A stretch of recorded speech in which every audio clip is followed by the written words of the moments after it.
Attention, please. 10, 9, 8, 7, 6, 5, 4, 3, 2, 1. Welcome.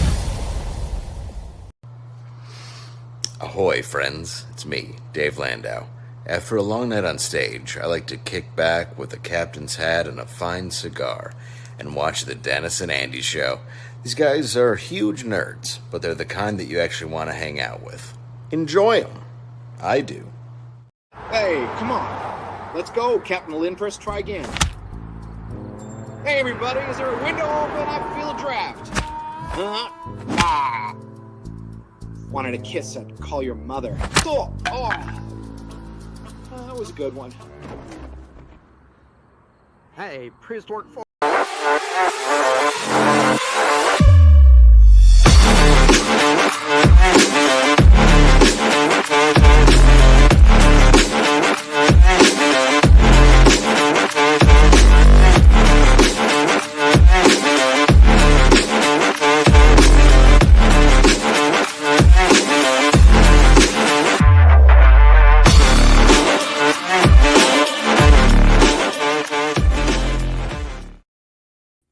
Well, hello, everybody. It is Wednesday afternoon, which means it is the Dennis and Andy Show. Hello, and thank you for joining us. It's a sunny Wednesday. It is 71 degrees here in Charlotte. It is also that great time of year. No, not the holiday season. Must I remind you? November 5th. Remember, November 5th is the most important day in the history of our country. Thank you very much. It is my birthday today. I am 56. 1, 2, 3, 4, 5, 6. And he is stole double nickels. That's right. So he can deal with that for a few weeks until we're both 5, 6. But you know, with age comes wisdom, and we all know out of Dennis and Andy, the dumb one is right there. So for those of you that watched our live last night, Kickstarter, we launched our Kickstarter. We stayed up until Andy turned 56 last night. We did. So the fun continues today as we have another show. That's right. Up in the left-hand corner of the screen, you will see a QR code you could scan, and it'll take you right to this campaign, or click the link in the description, or I'm sure it's being posted, and check in. We are at $2,230. There, I spit it out. 55 backers on Kickstarter. Thank you guys so much. If you missed it last night and this is new to you, this campaign is the only place you can get the beautiful Billy Tucci, Dan Lawless cover. And if you already backed it on Indiegogo, check your spam or check your email, because we did email out to all you previous Indiegogo backers a secret link so you can get this gorgeous cover for the low shipping cost of $1 in the States and $2 worldwide. We'll just add it to your current Indiegogo order. So thank you guys so much. And let's get on, as they say, with the show. Guys, today, if you saw the thumbnail, we are going to be reviewing a TV show, a movie, and two trade paperbacks just for you guys. One's an original graphic novel, and the other one is a compilation. That's right. So let's say hi to some people. Randy Howell in the chat. Hello, Randy. He was popping links and putting things out already. He was. Hello. Hi, everyone. He certainly was. And yeah, it looks like what do we got? We got William Wellborn. Hello. And Marcus, what is up? Yeah, I know. I'm 56 and you're a lot older. Ha ha. Tank Ferret presents What Is Up? That's right. Smash the like button. All right, guys, let's get on with our first review. Sure, you saw the main thumbnail, but you don't know the order. We're starting with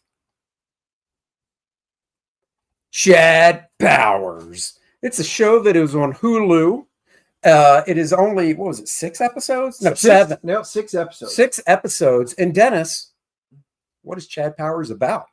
Well, Andy, a disgraced college quarterback named Russ Holiday decides to disguise himself as a new character that he invents called Chad Powers as he walks onto a struggling Southern football team to revive his disgraced and now ended college football career.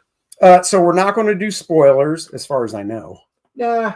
Yeah, because it just wrapped up a week and a half ago, so no spoilers. Everybody's talking about it. Yeah. This is a show that everyone's like, "Oh yeah, have you seen it?" And I know Andy was trying to get me to watch for it weeks, for since literally it came out. That's week 1. And then when I heard from a number of reliable people it was really good, I decided to give it a watch. It stars Glenn Powell as the disgraced quarterback. I believe in the trailer they show what happens. If it's in a trailer, it's not a spoiler. He's, of course, in the big college championship game. He's the quarterback, star quarterback. He's going to the NFL, Heisman, all this crap. It's the last play of the game. They've got to score to win. Nobody's open. Glenn Powell as Russ Holiday runs for the end zone, and we're talking more than half field. He's running. He's right there. He is like, he hurdles over somebody. Yeah. He spins. He jukes. Everything. Right before he gets into the end zone, Mr. Cocky, his arms are back, and he drops the football, and it drops before he crosses the goal line. Leon lets it. He did. Football fans would understand that reference. That was in a snowy game. And then the opponent picked it up and ran it back for a touchdown, and they lost the championship game.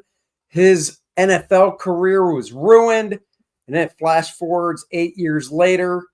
And if you're wondering where does he get all the prosthetic stuff, they established, because he lives in LA, his dad is a famous makeup artist for the movies. And he steals some of his dad's stuff and goes to try out for a small college in Georgia. His dad is played by Toby Huss, who we just saw as the chief of police and weapons. Recognized him right away. He was great. They lost their mom, and so there's some estrangement because Russ Holiday is a cocky, I'm full of myself, kind of not a nice guy. No. And we will say that this is like his redemption story and doing it. But this is based off of something that Eli Manning had done, and he winds up making a guest appearance as an opposing coach in one of the was episodes. that Eli or Peyton? That was Eli. It was Peyton. Nope. It was Eli. And it was only in the one episode. It was great. Yeah. And he dropped an F-bomb. Yeah, he did. It was great. This show is funny. It has heart, which I wasn't really expecting, but it does. It has heart to it as well. I thought Glenn Powell did a great job. There's character growth in it. Obviously, it's kind of standard. If the guy starts off as a douchebag, he's going to have some character growth if it's done right. At least you hope so. You hope so. I've known Dennis for years now. I'm still waiting for that character growth from douchebag to, it's not happening yet. I don't know. One day. I think it's going to get worse the more we hang out. Yeah. God. So yeah, it has heart. Who else is in this? I was going to say Steve Zahn, who I love, plays the coach, and Coach Hudson, and he is phenomenal. He is the coach that you want to love and kind of want to love to hate at the same time. As the story progresses, you find out more.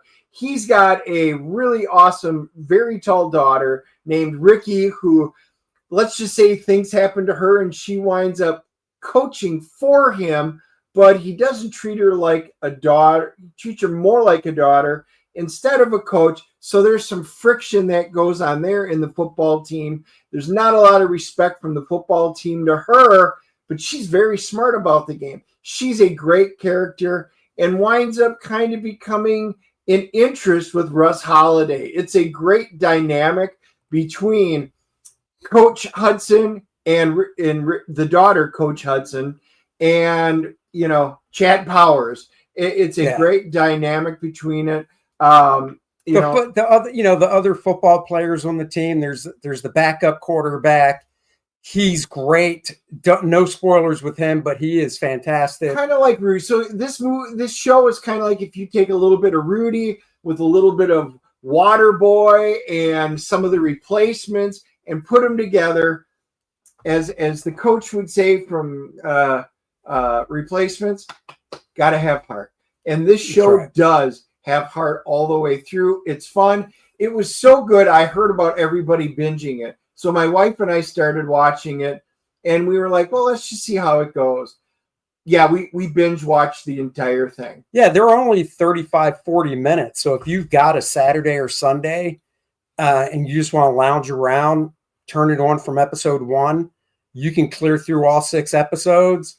As far as I know, there's no season 2. And season 1 ends on kind of a surprise. Yeah, let's just say that. And he winds up getting Danny. We got to talk about Danny because he puts on all these prosthetics in order to become somebody else. Well, there's an issue because, if you get hit wrong or things happen, the prosthetics start coming off. It's just Hollywood stuff. So he winds up getting introduced to this character, Danny, who's the mascot of the team. Yeah. And they wind up forming this really weird bond of love-hate. And are they using each other? What happens? And he winds up being a really great character, and that the two play off. The casting is great in this. I mean, you really like all the characters, the other coaches that are in it. Trisha Yeager, played by Wynn Everett, she is like the booster, the mom who's in charge of everything. She's got her fingers into everything, manipulating it. She's absolutely fantastic. You loved her. There's just so much that goes on, and like I said, as soon as the episode ends, you're kind of like, I need to know what happens, and so you just sit down and watch the next one. I'm glad they're all out because I couldn't have waited with this show from week to week. And that's exactly what I did. So I think, are we ready to rate it? I think so. Okay, we are going to rate it. I believe it is my turn from last week at the movies. In fact, I know it is because you did. In fact, my memory sucks. He went first. It was Bugonia. He gave it an 8.5. I gave it an 8. That's right. You remember that. Or you went back and watched it right before we started. I would never rewatch one of our episodes. That's like listening to the radio shows I did. So yeah, I'm going to give it I'm actually giving it an 8.5. I thought it was fantastic. I really hope that they do another season. I don't know. I know we talked about it.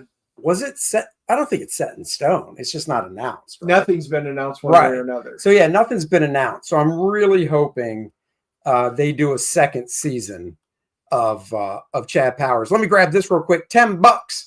Happy birthday, Andy. Grab a tasty drink with this. I will, because we're going out to dinner after this. Thank you very much, Grim Jim 666.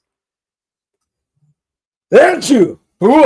Oh, I'm dumb for the rest of the show because my brains are in my hand right now. Yep, and we saw it fly out. It was about that big. So you guys, now you know what that was. So you could go back, hit pause, zoom in on it, and then the little thing you saw, that was Andy. It's like looking for a contact lens. That's right. Not going to find it. Nope. I also enjoyed it. My wife loved it. We both can't wait. We hope there's a season 2 with it.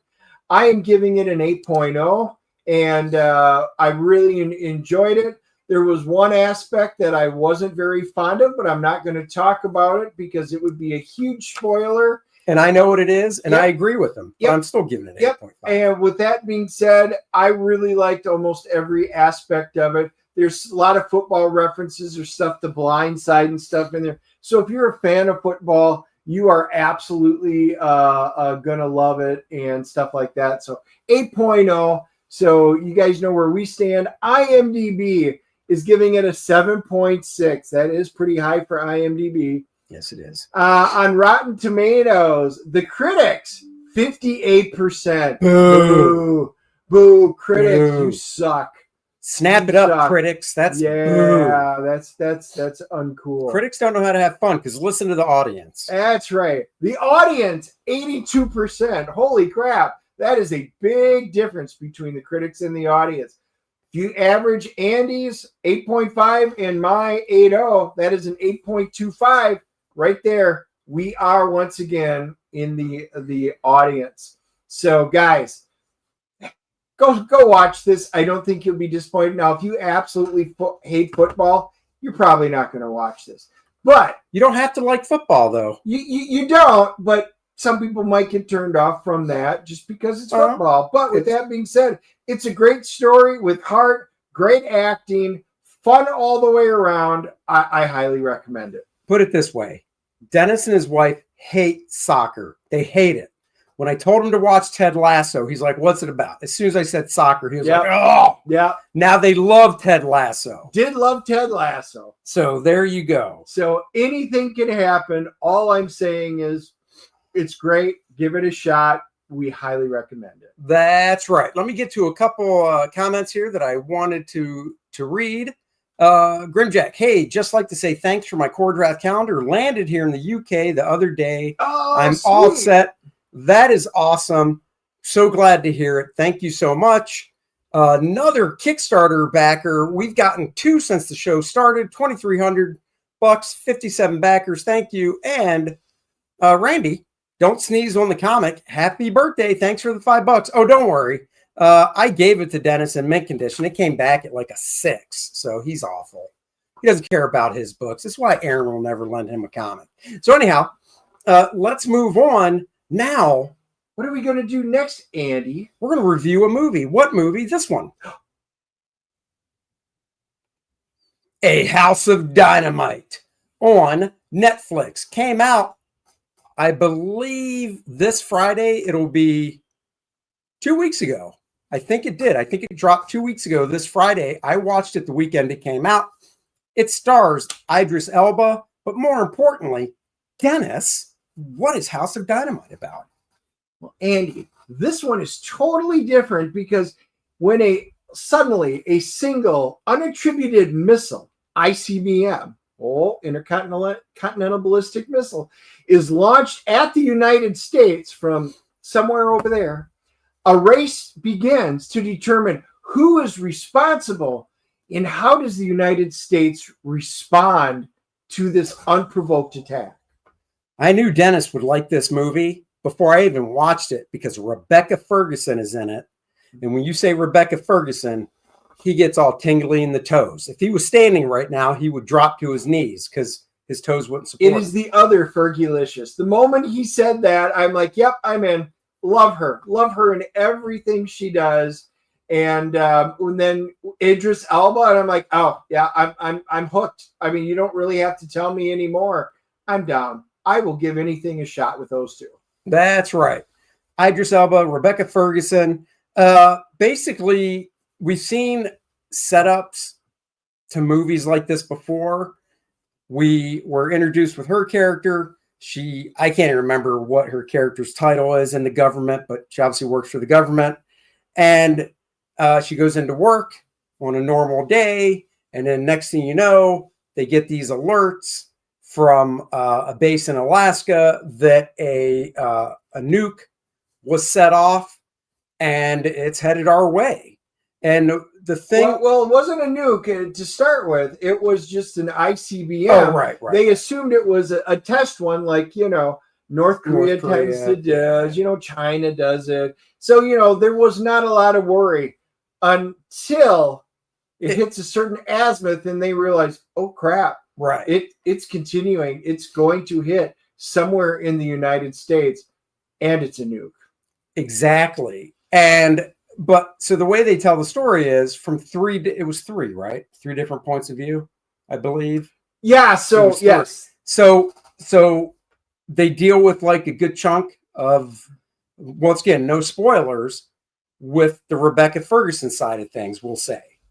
And then it cuts to a different person in the administration. We back up on that because you've got and with Rebecca Ferguson, you've got her husband and her kid, and then you've got all the people that are within that office that's dealing with it. The big screens up there, you can see the missile. They wind up popping up. POTUS is supposed to be there. SecDef is supposed to be up there. So you've got the generals, you've got the people in charge of missile defense. Everybody's up on the screen. So you get to see in almost like real time, this is what's happening. Here's what we need to do. They wind up, bringing in, not everybody's available. Some people are out for the day. And when this comes on, bad things happen. So, Gabriel Basso winds up playing the Deputy National Security Advisor because his boss is unavailable. And you're dealing with all of this on the screen that them trying to do it, which is cool. Andy's referencing is when this segment's done, it's about, so let's just say a half hour or whatever it is. And all of a sudden it ends and it cuts to, was it SecDev, I believe? Yeah, SecDef is the Secretary of Defense, so then it cuts no longer exists. It is now Secretary of War. But in this movie, it was Secretary of Defense. That's right. And then it cuts to him, and then basically all the events start over for his day, and we see it all from his point of view now. And then after that, it goes to the president, Idris Elba, and like his point of view and stuff. It's a thriller, obviously, dramatic thriller. It is pretty tense, and no spoilers. I'm trying to think. Well, let's get to the acting. Rebecca Ferguson was great. She loses. She's British in real life, right? I think Aussie. So obviously she does a great American accent. That was great. She was fantastic. Do you have the IMDb page for the other actors besides Idris? Yeah, so Idris Elba is in it. Jared Harris plays. He's great. He is a Secretary of Defense, Reed Baker. He's got, I will just say, one of the most iconic scenes, one of the greatest scenes in the entire movie. And you're just going to go, what? This is a scene. So we see lots of movies, as you know, and a lot of the times we can see in movies, oh, well, this is probably going to happen. And it does. It's like, knew it, you foreshadowed it, whatever. And he's real good at it. I am great at picking up foreshadowing and knowing what's going to do. He didn't see it coming. Nope. Not at all. Neither did my wife. And I definitely didn't see it coming. So when this scene happened, right. It's a scene where when you see it, you're just like, what? So he was fantastic. Anthony Ramos, he plays one of the missile guys because, we have missile defense guys. So there's a whole segment on them up in Alaska where, we have interceptor missiles that go up. And it should take care of it. Well, then you start finding out more. He gets sick. It is just great. Do you remember? So they send these interceptors up to try and get it. Now, this isn't a spoiler. It doesn't work out. Do you remember what the percentage was? Because somebody asked, what's the percentage of these actually working? And he was shocked with the percentage. It was 60%. 60%. Yes. I sincerely hope. Jeff goes, wait. You're telling me $50 billion gives us a coin flip? Right. And all I'm thinking is, God, I hope that that's not true. Because I'm sure we have missiles like that, if anything was incoming, that we could shoot up there to try and take them down. And one of the things in the movie was, one of the guys said, it's like, in fact, I remember the actor. Hold on, I want to see. Gabriel Basso, who plays the Deputy National Secretary Advisor, said it's like hitting a bullet with a bullet. Yes. So, and I understand that, but yeah, I wouldn't want, if I asked what the percentage we have of knocking something out of the sky using these interceptor missiles, I want to hear 85% and above. I don't want to hear 60. Yeah. Because like he said, that is a coin flip. So it was great. So the missile guys up there, and the emotion is so high when they're up there talking and they're realizing what's happening. The one thing that this movie does a great job of is it builds the suspense and everything. Everything is highly suspenseful. So like you're like, oh, that is cool. Oh, holy crap, what are they going to do? And as you see their reaction, how things play out, what's about to happen. And then when it starts all over, you see it from a different perspective coming into play. It's a lot like if you had seen Flags of Our Father and Iwo Jima. It is very much like that, where you see the Battle of Iwo Jima from the American soldiers that were taking it. And then the next movie is from the Japanese perspective. I love that kind of stuff because the perspectives are so different and everything lines up. They did a really good job because I love picking out inconsistencies, plot holes and stuff. And it was really good because with all 3 points of perspective, I think they nailed it. I couldn't really come up with anything. It was solid.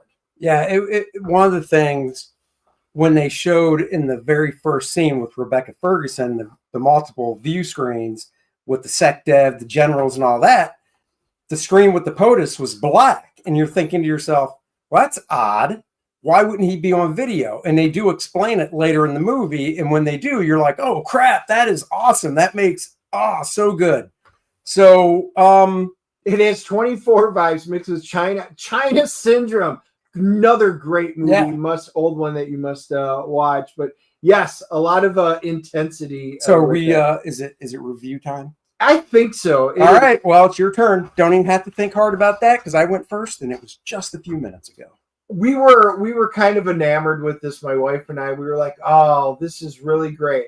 There's one really weak point I think that's in it, but if I talk about it, it will all be a spoiler in this. So I'm not going to do it. But we agree. I am giving this one a 7.5. It is an absolute must watch. And when you do, you'll probably say, we need to talk spoilers about this at some time. But with that being said, it was absolutely worth a watch. This had great actors. It was an intriguing story. Everything came together. Yeah, I'm right there, 7.5. For a Netflix movie, Netflix, out of all the streaming platforms, man, that's tough. I'm trying to think. I was going to say which one puts out the highest quality movies to where you could go, man, that could have been in theaters. But they all really do. I've seen good ones on Amazon and Hulu and even Paramount, so I won't even go there. But I give it a 7.5. I thought it was really good. Well, I've got the same one complaint that Dennis has, and we've talked about it, but we can't tell you because no spoilers. Normally in the big movies, when we walk out of the theater and you'll see us in the car or something because we just walked out, we never talk. So the only time we do is when we get to watch stuff like this and we have a chance. But normally we don't even talk. We just do a review. And sometimes we're surprised. Sometimes we're not. All right. What do we got for IMDb and all that fun stuff? IMDb is giving this a 6.4. So which, when you think of how they rate versus what we do, it's kind of in there. Rotten Tomatoes, the critics are giving it a 76, which, again, I don't hold a lot of emphasis on critics, but the popcorn meter sometimes is kind of accurate, and it more reflects what Andy and I, the average Joes, like to do, like from Dodgeball, the average Joes. Popcorn says 78%. It's right there with it. So in this one, it's one of the few times the critics and the audience agree. Solid movie, a surprise for me for Netflix for putting this out. Kudos to them. I'm glad I watched it. Highly recommend you guys watch this one at home. There you go. Real quick, does the Core Draft UK calendar include Ramadan? It does not. Okay, just wanted to answer that because I feel like it. That's why if I see a question, I'll start for later after the quick review. Now, on to the funny book portion of the show. First up, Fear. That's right. I was going through my long boxes a few weeks ago, pulled this out. This is the copy I bought when it came out of Fear. It's square bound. It's a one shot. It even has a gimmicky cover, as in it's a trifold. God, Right I there. do miss that. That is good stuff. Yeah, that's cool. This came out in 1992. So I was thinking it was 91. Yep. Close. October 92. So I was in the business for a little over a year. Written by the great Howard Mackey. Art by Lee Weeks. Inks by the fantastic Al Williamson.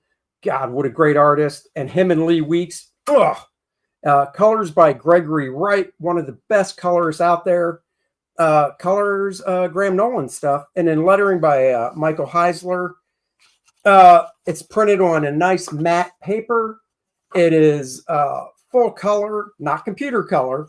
So this was done blue line, where they color it on a blue line and the black ink acetate goes over it. And I guess we'll do it like we do with the movies. Are you prepared for me to go, Dennis, what is Fear about? And would you like to read the back in case you need to? No, so Andy had asked if I had read this, and I'm like, I may or may not own it. I may have owned it. I'm pretty sure I did. I just don't know if I still do, because, you know, I did go through a purge at once. So he goes, here, I got an extra. Why don't you take it and read it, see what your thoughts are? And I did.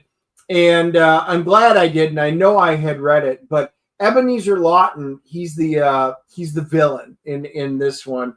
And you can see him right down there. He is the Scarecrow. But he has been enhanced since last we saw him. He's got a bone to pick with Captain America. So he's out there racking up victims in a very short time. But he believes he's helping them by releasing their fear. Kind of what you think Ghost Rider does in a way, but his hope is to lure out Captain America so that he can take his revenge on Captain America. And he's lining up victims along the way to lure them out. When I got done reading it, and I'll be honest, I probably haven't read this book. I've looked at it a number of times since I've owned it when it first came out because of Lee's artwork.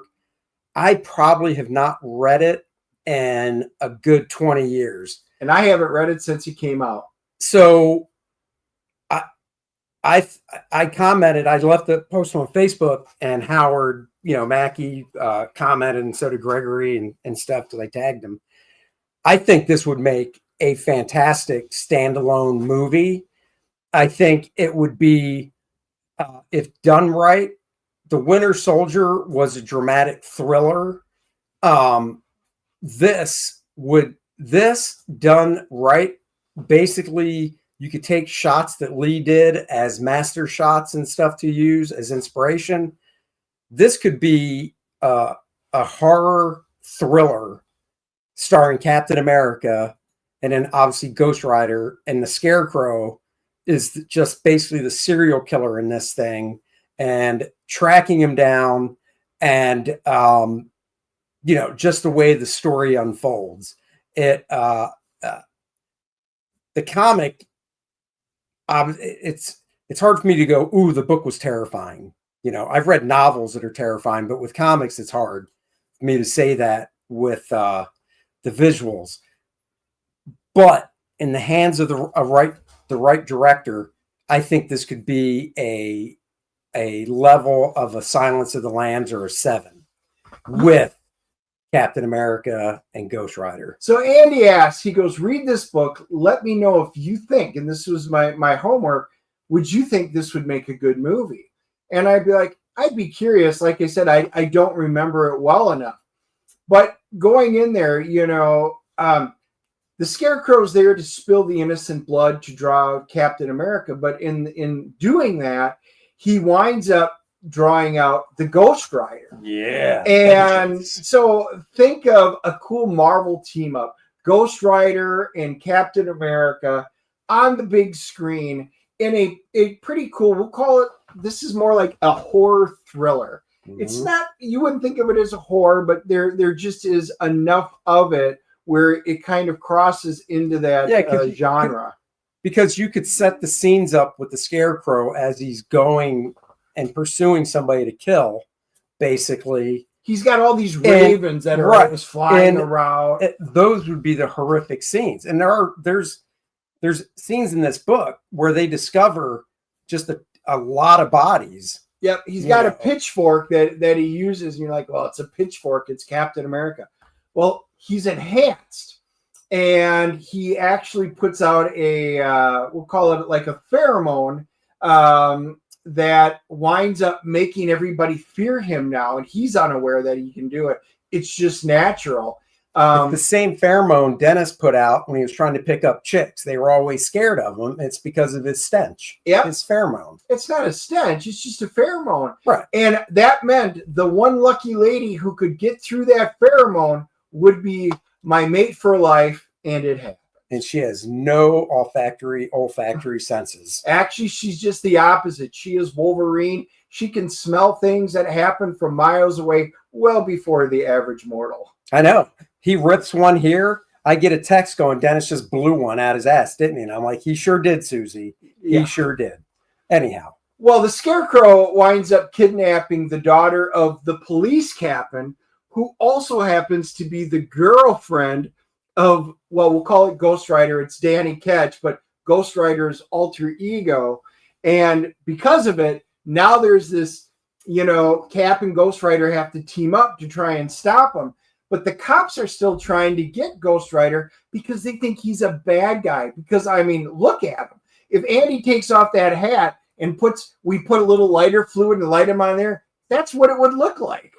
It would. That'd be fun. Do the Vaseline first so the flames don't actually burn. That takes the fun out of it. Oh, yeah, sure it does. What do we got here? Randy says, so Dennis's only chance is a chick with a head cold. Exactly. And it just so happened he's from Wisconsin, and him and Susie met in the dead of winter when she had a head cold. No Marvel character besides Punisher would ever make for a good film. It's just lame. No way, dude. Justin Sai, come on. You were so crazy. Winter Soldier is a fantastic movie. And if this Fear book was adapted the right way, it would be awesome. Yeah, this original graphic novel, this story, it lends itself with all the parts that you need for a good one. But Andy said the key part, it has to be done the right way. Yeah. The problem is, do we have enough confidence in the current Marvel group of producers, directors, and to do it? Actors, yes. But I don't know. I don't know if they could pull it off. But if they had the right group, I think this would be a really cool movie. There you go. Let's give it a rating.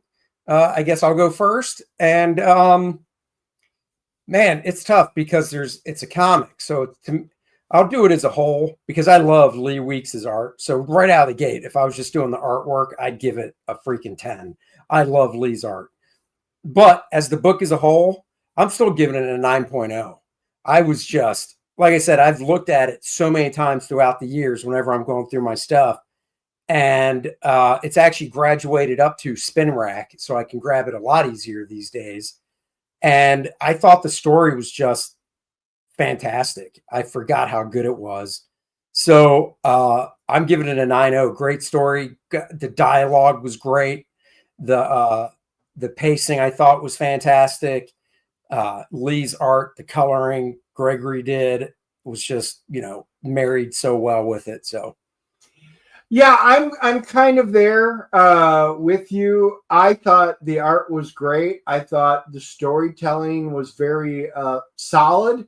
When you think of books from the 90s, you have a preconceived notion. This one kind of breaks a lot of that. It was so well done. The art was fantastic. Loved the story. I liked everything about it. I read it all the way through. I do think it would be a good movie. And I'm giving it an 8.0. I thought it was really good. Again, characters that I do own quite a few things of. It's not like the X-Men. But, even like the shot with Ghost Rider and Captain America, Cap's on the back of his motorcycle. That's just a cool, fun, factor in this book. I think it's solid all the way across. Now, we don't have an IMDb or anything, but an 8 and a 9, you've got an 8.5. That's a solid book. I'll be curious. Maybe it gets on their radar, and it could be something solid for them to do. We already have a Captain America if Chris comes back. And this was an 8.5 until Dennis got it. Now it's a 6. Yeah, so he owes me an 8.5. Notice he said it was a 9.8 before, and then he also said it was on a spin rack. So anybody who puts a 9.8 on the spin rack, it's never been on the spin rack. Look at all the stuff on the spin rack. Phoenix Untold Story. Boy, that better be a bad copy, because that thing should have spotlights on it. Here's what's great about Lee's art too. He's classic, and what I mean by that is you see hints of like Al Williamson, Frank Frazetta in his work, his figure drawing. However, he mixes in the big splashy shots that the 90s was known for so well that he mixes that classic modern, and he's still hitting on all cylinders to this day. So there you go, guys. That is that one. Okay, that's fair. The Marvel brand within the last 15 years, just weak lame. Winter Soldier was kind of lame. Nah, you're crazy. You're crazy, Justin. Winter Soldier was probably the best movie that they put out. Period. So good. Yeah. So good. Okay, so moving on to the last one. There you go. Full review of Superman Last Son trade paperback by the creative team of Jeff Johns, Richard Donner, and Adam Kubert doing pencils and inks. Richard Donner. And Dave Stewart, Edgar Delgado on colors. Robert Lay was their letterer. And I remember when it was announced back, this is 2000, I'm going to say 2002. Let's see. This originally came out in 2006. So I was close. I remember when the big news dropped that Adam and Andy Kubert were going to DC Comics. Andy doing Batman and Adam doing Superman. Out of the two characters, I lean towards Superman. I bought all the stuff those guys did. I thought this book, when it first came out, I got the singles. I've got the trade. I've got the hardcover deluxe edition back there. Dennis, what is Superman Last Son all about? Well, Andy, this one was another one. He goes, "Have you read this?" And I was, I knew it was a big no. Well, I used to own a fair number of DC. I've gotten rid of the bulk of my DC comics over the years, but this one was interesting, kind of like Red Sun, another really good book. But in this one, Superman winds up finding a Kryptonian child. Well, what does he do with it? He decides to protect this child from government forces. The government's going to turn around and do what he decides. He almost has like parental instincts. And this story delves into Superman's moral dilemmas regarding both the child as a child, another surviving member of his now lost home planet, and this child because he's going to have the same abilities as Superman. He could be turned into a weapon, which isn't a good thing. So what is he to do? Well, it winds up, we get reintroduced to some of my favorite characters, General Zod, Ursa, and Nan. And it's a completely different take that these creators did on it. And I'll let you talk about the fresh take on the creators. Yeah, I mean, one thing Adam did, when Andy Kubert draws a book, and I love both those guys. I love their work, their storytelling chops. Obviously, having Joe Kubert as a father definitely helps. But when Andy draws a book, he pretty much, it has the same feel to it. And a lot of artists are like that. So I guess the easier way to say it is when John Byrne draws a book or drew a book, his Alpha Flight looked like Fantastic Four, looked like whatever was after that, so on and so forth. Adam will change up his style more depending on the book. So for Superman Last Son, even though this cover has Superman in really deep shadow, on the inside of the book, everything is very open. He didn't spot a lot of solid black areas and shadows inside the book. And I think part of it's because it's Superman. And when I think of a Superman book, I think of Metropolis. I think of, gleaming golden buildings and sunny skies and stuff. So draw Superman that way. The other thing too is, since this came out around the time of the Superman Returns movie, he actually gave Clark Kent that mop of hair that was parted and like covered most of his forehead and stuff, kind of like in Superman Returns. But then when he became Superman, you see his whole forehead because of the spit curl and whatnot. Plus, Adam likes to play with materials. So you've got panels in here that are just shot from pencil. You've got panels in here that he used a toned paper and then just did pencil and then used some white colored pencil to pull out highlights and stuff.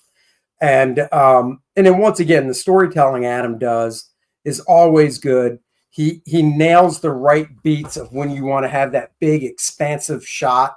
There's some 2-page spreads in here of Metropolis where I'm just like, the buildings aren't your standard like grid window buildings. Each building has like their own distinct architecture.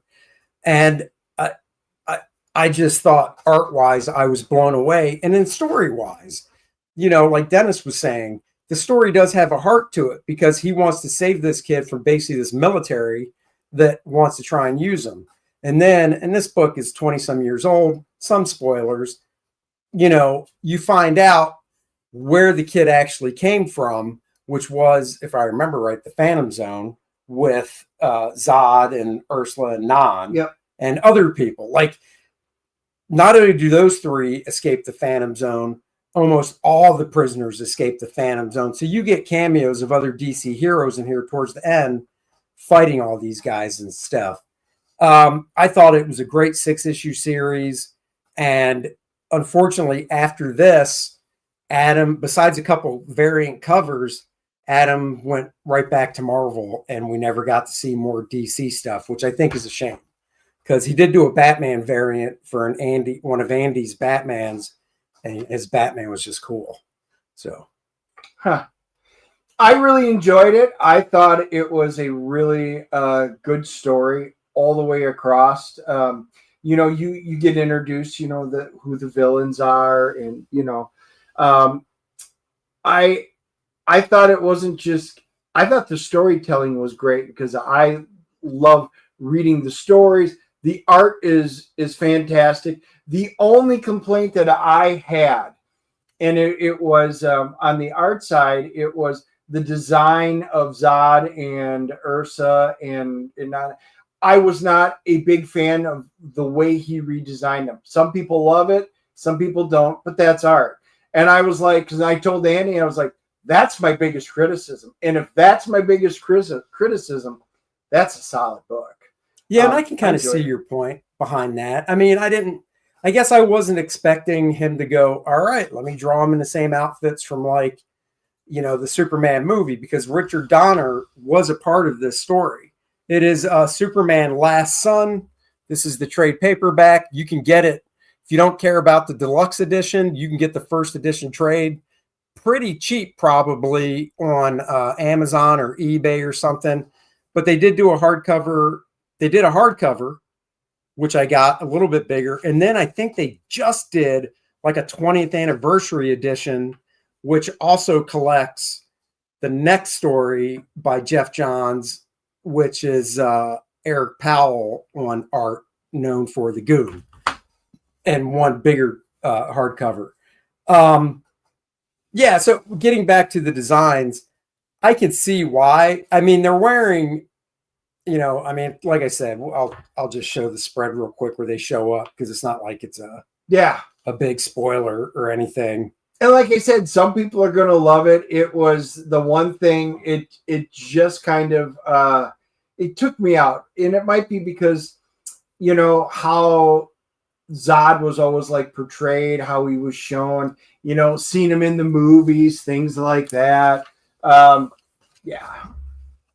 Dennis told me, actually, he goes, I can't see Ursula's titties. And I was like, Dennis, it's not all about that. But you can see what they're wearing. They're wearing baggier type clothes, almost like trench coats. The glasses, goggles. It just wasn't a fan of that. Yeah, I love how big, though, he drew Non. I mean, the dude's almost like the Hulk. So I thought that was really cool. This is obviously the first appearance of him in it. But like I said, I can see Dennis's point. Somebody in the chat, too, said something about Zipatone. Now, there's no Zipatone in it that I saw, but there's stuff like this, which Adam does so well. And once again, this is something his dad did. Joe Kubert did a lot with toned paper and pencil rendering and stuff. So this is just one. This is because I've got Shut Up, Rich. Because, hey, Rich, I better see a comment in there about today. This is one. I've got the singles. I got the trade, which this sits right on my bookshelf next to my desk. The Kubert brothers are great for storytelling inspiration. And I got the nice hardcover back there. So I would say the pull quote on the front is an entertaining read that's hard to put down. Grade A variety, from Variety, that is. So it's your turn to go first on the grading scale. Yeah, I enjoyed this one. I thought the story was just really good. I liked everything about it. You know, I gave it back to Andy, and I went, "This is cool. This is really good." I don't remember the story when I probably read it the first time as well. So it was a good refresher. I'm giving it an 8.0. It was solid. I'm glad I read it, and it would be something if I was bored, I would just pick up and reread. Yeah, I'm giving it an 8.5.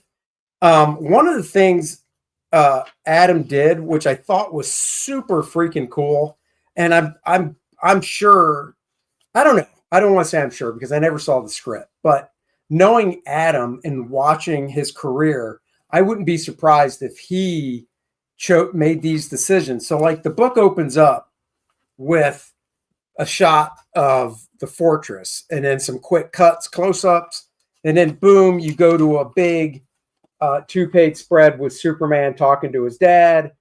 And that's really cool. In the second issue, the first page has kind of the same layout with the 4 panels. Boom. Big 2-page spread with Superman and the boy. The third issue has something like that. So he kind of carries that theme all the way through. There's actually some heart-touching moments with Mon-El, who was stuck in the Phantom Zone. And when you find out why, you're kind of like, oh, man. Yeah, that was good. Yeah. So, and then Andy Kubert contributed one of the variant covers. This is why I like trades, because I actually don't own that actual issue. Now I want to get it, though. So there you go. Another good read. I did go to the Kubert school, so I did have Joe as a teacher. Luckily, for 2 years, I had him. It was shortly after I graduated. He dropped down to teaching just 1 year at the school, but I had him for 2. And Joe was he was such a great guy. Every time I'd see him at a show afterwards, he'd always remember who I was, shake hands. I mean, just fantastic. So, which is great since Andy doesn't remember half the people anyway with his bad memory. Whatever, Don. Let's see. It really felt like I was watching an offshoot of the Horrible. So it did. It really did. That was the thing, dude. You're so right. It really does have a movie quality feel to it, and It is so much better than Superman Returns. So it is way better. Blow that movie and read this. We're going to try and do more book reviews like this as well, because they're just fun. What do we got here? Awesome. Was it expensive? Oh, this book? Well, I mean, if you get it brand new, this is $12.99, but this came out like 10, 15 years ago. I think you meant the Kubert School. Oh, the Kubert School. Well, I mean, I graduated the Kubert School 34 years ago. I initially attended in 88, so 37 years ago. And when I went, the tuition was about $8,500 a year. And with inflation now, that's $1 million. Actually, I can tell you, the last I checked, it's about double. I want to say it's around 17 to 18 grand a year for the Kubert School now. So there you go. Yeah, whatever. I mean, you obviously, as proof, you don't need a super high IQ to go to the Q-word school. There's your prime example. Do I remember right? Is it the son from the movie and the book? Nope. He's not. This just nothing about that Superman Returns movie is this. So he's saying you're wrong, Joe. That means just like your 49ers, you got concussed in the head and you're remembering things incorrectly. As always. As always. And because it's not really a spoiler, I showed the 2-page spread from the beginning of the book where Superman is looking up at his dad, talking to him, and it ends with a great mirror type layout where now we're shooting the camera from behind Jor-El hologram down onto a nice shot of Superman with the other 5 panels going down the side. Just great stuff. I even asked Adam back then what pen he was inking with, because like I said, there is not a lot of solid black anywhere in this book. He kept it really light and open for the story. So there you go. And tomorrow night we're seeing a movie. What are we seeing? Right. Oh, did you guys know there's a new Predator movie out? What? Yes. No. So we're looking forward to that. Badlands. I am going to be curious. The trailer gives it some promising hope. But we thought that about 65 or 65 million, whatever the name of that movie, it looked great. Then we went and saw the movie. So I'm hoping there's not a repeat of that. But definitely we'll keep an open mind and hope we get a good Predator movie out of this. Yeah, I'm a little concerned too, because obviously it doesn't take place on Earth. It takes place, and it looks like there's this younger teenage type Predator. They even tried to do it with like his dreadlocks and stuff, who's basically on his first hunt or some crap, and he has to survive it. And there's this android type chick that only has half of a body, basically a torso and stuff he carries around. So you get somebody actually talking in the movie. It's a light week for stuff coming out. I do like Predator, fingers crossed. But guys, tomorrow night when it's over, we'll review it from inside the car. That's right. Fresh thoughts. And we're the only guys you need to go to for movie reviews. And guys, if you ever wondered what would happen if Kordrath and Adriana took on somebody like, not even a person, but like a creature, like the Shanu, what would happen if Kordrath and Adriana took on the Shanu? Well, I'm going to show you in 6 seconds how Kordrath and Adriana would handle Graham Nolan's Shanu.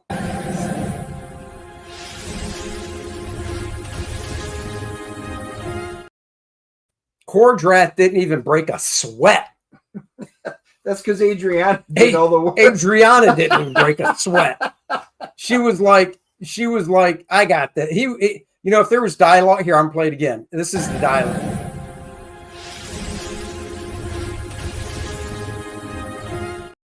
Okay. I mean, look, I couldn't even get all the I mean, there you go. That is what would happen. That's right, guys. Get the Billy Tucci cover for Lilineth Infernal Conflict, only available on Kickstarter. Once again, if you backed it on Indiegogo, we emailed you a secret link so you can go get this cover for the low shipping cost of $1 in the United States, $2 the rest of the world, because we'll just throw it in your box. We'll place it gently in your box with your order from Indiegogo. If you haven't backed the book yet at all, go check it out. This is a Lilineth tale. It's a prequel. You do not need to have read the other Kordrath books to get this story.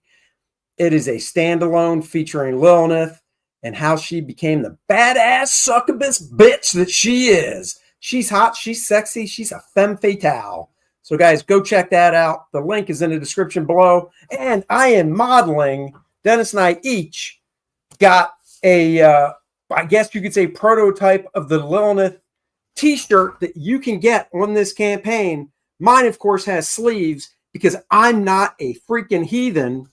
And then Dennis, of course, had his wife amputate the sleeves on that gorgeous Lilineth shirt. So go get that as well.